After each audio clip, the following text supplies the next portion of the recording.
नमस्कार, मी सुनील घनवट, हिंदू जनजागृती समिती महाराष्ट्र आणि छत्तीसगड संघटक। तुळजापूर देवस्थानातील भ्रष्टाचार 8,45,97,000 रुपयांचा एवढा प्रचंड घोटाळा 1991 ते 2009 या 19 वर्षाच्या कालावधीत होतो।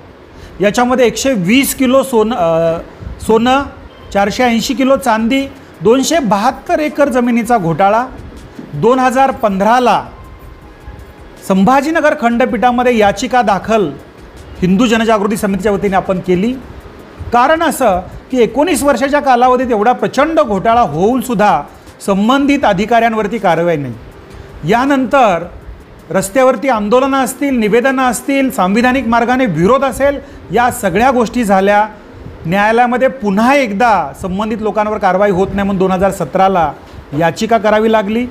शासनाने एक समिती नेमली आणि समितीमध्ये त्या ठिकाणी असं सांगण्यात आलं की थोडीफार अनियमितता आहे। ही अनियमितता म्हणजे 8,45,97,000ची।